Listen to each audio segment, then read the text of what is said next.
مسند احمد میں ہے کہ رسول اللہ صلی اللہ علیہ وآلہ وسلم فرماتے ہیں کہ عاشرین سے مراد عید الاضحیٰ کے 10 دن ہیں۔ یہ جو 10 دن ہیں والا یالن، سورہ فجر میں جو اللہ تعالیٰ نے فرمایا ہے والا یالن عاشرین، اس سے مراد عید الاضحیٰ کے 10 دن ہیں، ان کی اللہ تعالیٰ نے قسم کھائی ہے۔ والوتری، وطر سے مراد، وطر سے مراد جو کہ طاق دن ہیں، طاق دن رہتے ہیں، ان کی اللہ نے قسم کھائی ہے۔ والوتری سے مراد عرفے کا دن ہے، جو حج کا دن ہے، اس کی اللہ تعالیٰ نے قسم کھائی ہے۔ والشفعی سے مراد قربانی کا دن ہے۔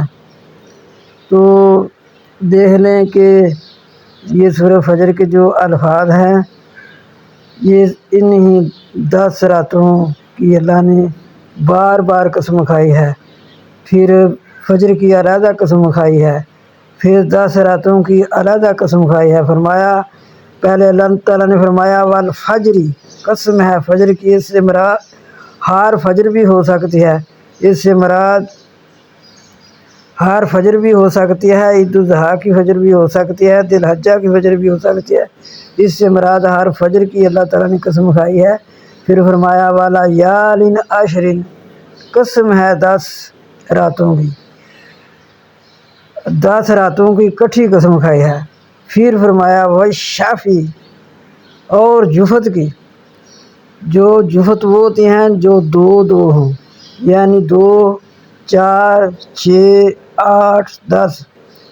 والوتری، جو کہ ایک ہو، اللہ تعالیٰ ایک ہے، باقی ساری مخلوق جو ہے وہ جفت ہے، اللہ تعالیٰ وتر ہے، اللہ تعالیٰ وتر کو پسند کرتا ہے، تو اس سے فرمایا والوتری، جو کہ طاق ہیں، ان کی بھی قسم۔ پھر پہلے اکٹھی بھی کھائی ہیں قسمیں، پھر اللہ تعالیٰ نے علیحدہ علیحدہ اتنی فضیلتوں والی یہ 10 دن 10 راتیں ہیں، 10 راتیں۔